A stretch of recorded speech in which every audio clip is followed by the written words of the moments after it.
sekarang kalau hidup itu pasti berakhir, untuk apa sekarang kita hidup? Nah sekarang kalau Anda sudah berpikir begitu kan, bagaimana cara mengisi kehidupan?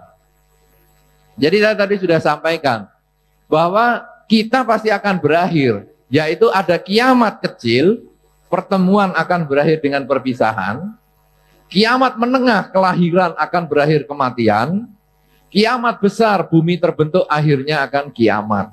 Nah pertanyaan sekarang, untuk apa sekarang hidup? Untuk apa bertemu? Kita sekarang sebetulnya tugasnya adalah untuk mengisi kehidupan itu. Tugas yang pertama tadi sudah saya sampaikan, ketika kita sedang ada pertemuan, isilah kehidupan dalam pertemuan itu semaksimal mungkin, sehingga ketika perpisahan itu terjadi, perpisahan itu menjadi perpisahan yang mengesankan secara positif. Sebaliknya ketika kehidupan ada dan akhirnya berakhir dengan kematian, jadikanlah kematian itu sebagai kematian yang mengesankan, sehingga hasilnya orang akan mencatat kita sebagai tokoh sejarah.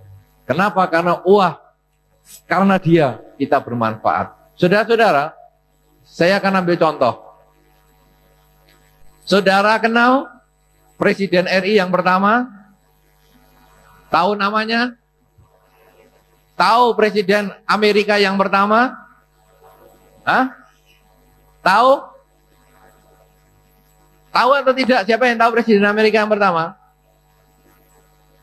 Siapa yang tahu Presiden Indonesia yang pertama? Oh, cuma 5 orang yang tahu Presiden Indonesia yang pertama. Presiden Indonesia yang pertama siapa yang tahu? Tunjuk jari. Banyak. Siapa yang tahu Presiden Amerika yang pertama? Presiden Amerika yang pertama ada 3 orang tahu. Siapa yang tahu Presiden Haiti yang pertama? Tidak ada yang tahu. Siapa yang tahu Presiden Ethiopia yang pertama? Nggak tahu. Orang terkenal itu tidak tahu. Tapi kalau Presiden yang pertama Indonesia Anda tahu. Kenapa? Karena Anda adalah orang Indonesia. Nah, Presiden Haiti yang pertama orang Haiti yang tahu. Anda nggak tahu. Sekarang, siapa yang tahu neneknya sendiri?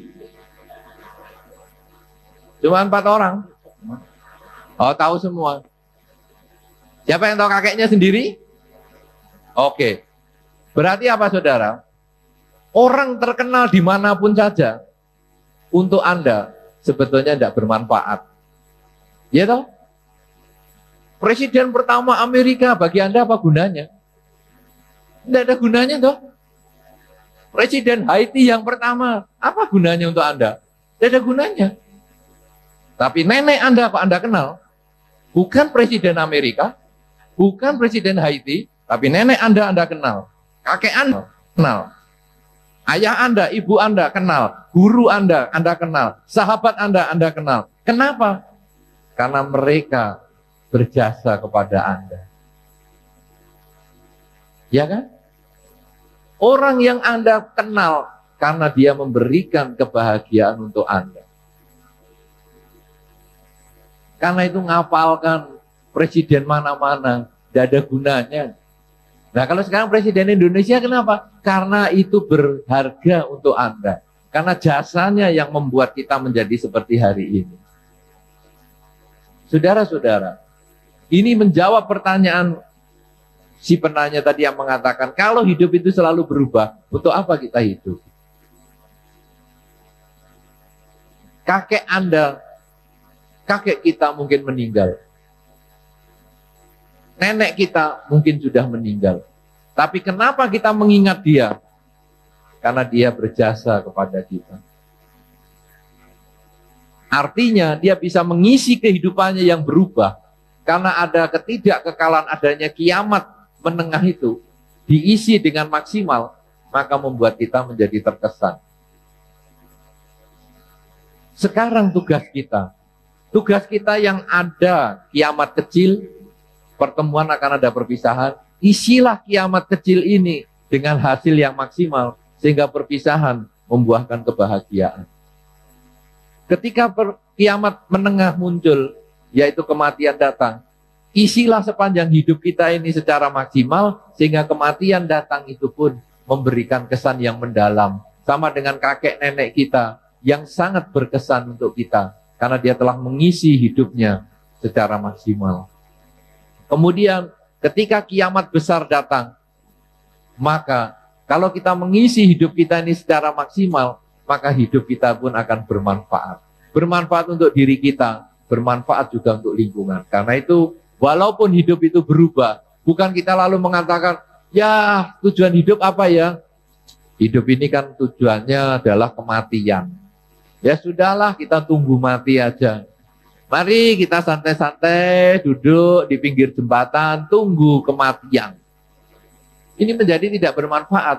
Hidup sudah ada sekarang. Mari kita isi secara maksimal, berbuat baik dengan badan, ucapan, dan pikiran. Dan kalau kita terus bisa mengembangkan kesadaran, maka kalau Anda tadi bertanya, aduh hidup kan berubah terus, berarti nggak nyaman. Oke, kembangkan kesadaran secara maksimal, sehingga hasilnya selalu keinginan dan kenyataan itu selalu sama, maka setelah meninggal dunia, Anda tidak akan terlahir dimanapun juga. Itu yang di dalam konsep Dharma, orang yang mencapai kesucian. Orang yang mencapai kesucian, tidak ada kelahiran kembali. Karena tidak ada kelahiran kembali, tidak ada proses yang kiamat kecil, kiamat menengah, dan kiamat besar. Ya, karena itu kalau Anda tidak ingin ada proses perubahan, belajarlah untuk mengatasi kehidupan dengan cara mengembangkan kesadaran setiap saat, selalu sadar saat berbicara, bertindak, maupun berpikir. Inilah yang menjadi jawaban, kalau manusia berubah, kenapa?